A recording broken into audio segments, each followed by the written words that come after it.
ڈرامے کی next episode میں آپ لوگ دیکھیں گے کہ جن لوگوں نے جدا کیا تھا حریم اور فائز کو، آج وہی لوگ فائز سے کہہ رہے ہیں کہ وہ حریم کو اپنے ساتھ رکھے اور اس کے ساتھ زندگی بسر کرے۔ ہوتا یوں ہے کہ ناصر کی تمام تر باتیں اس کی بیوی حسنہ سن لیتی ہے اور وہ کہتی ہے کہ میں نے آج تک تمہارے جیسا گرا ہوا انسان اور ہناک آدمی نہیں دیکھا جو اپنی عزت کی خاطر یا اپنے خواہشات کی خاطر کسی کو بھی لوٹ کھائے، لیکن میں تمہیں اتنی آسانی سے معاف نہیں کروں گی ناصر، بدلہ تو میں تم سے لے کر ہی رہوں گی اور وہ کچھ کروں گی جو تم زندگی بھر یاد رکھو گے۔ دوسری طرف جب حریم نے لائبہ کو بتایا تھا کہ کس طرح سے وقاص لائبہ کے بارے میں پوچھ رہا ہے تو وہ سن کر بے چین ہو گئی تھی۔ کرتی ہے لائبہ حریم کو فون اور کہتی ہے کہ بھابی میرا دل بہت بے چین ہو رہا ہے،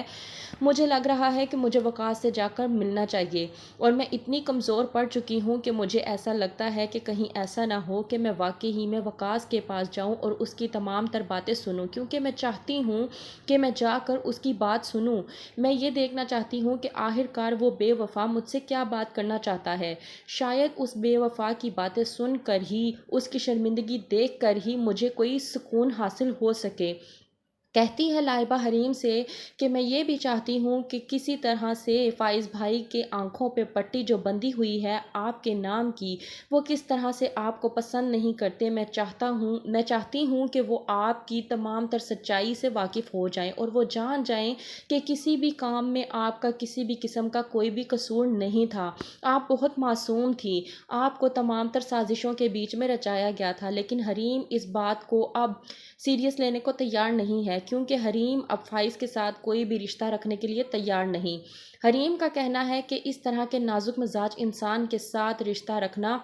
بے معنی رشتہ ہوگا۔ وہ انسان جو آپ کی بات کو نہ رکھ سکے، آپ کی عزت نہ رکھ سکے یا آپ پر بھروسہ نہ رکھ سکے، اس کے ساتھ رشتہ بھی کس طرح کا رشتہ۔ دوسری طرف ناصر جاتا ہے ہاسپٹل اور جا کر پیمنٹ جمع کرواتا ہے اور ڈاکٹر سے کہتا ہے کہ میرے پاس پیسے نہیں تھے، اخراجات کی تنگی کی وجہ سے میں بہت دیر سے آیا ہوں، لیکن کوئی خطرے کی بات تو نہیں ہے۔ ڈاکٹر ناصر کی یہ بات سن کر پریشانی کے عالم میں ناصر کو جواب دیتا ہے کہ پریشانی کی بات ہے اور تھوڑی بہت پریشانی کی نہیں، بہت بڑی پریشانی کی بات ہے۔ اگر تمہارا جلد از جلد آپریشن نہ ہو سکا تو تمہاری ٹانگ میں جو زہر ہے وہ تمہارے پوری باڈی میں پھیل جائے گا اور اس سے تمہاری موت تک واقع ہو سکتی ہے۔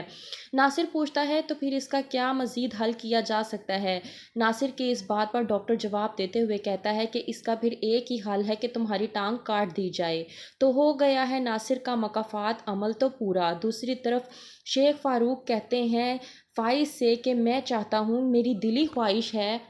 کہ تم حریم کو اپنی زندگی میں واپس لے آؤ اور اس کے ساتھ زندگی بسر کرو۔ تو کیا کرے گا فائز؟ کیا اپنے والدین کی بات مانتے ہوئے حریم کو اپنی زندگی میں واپس لے آئے گا یا نہیں؟ دیکھنے کے لیے دیکھتے رہیے ڈرامے سیریل خمار۔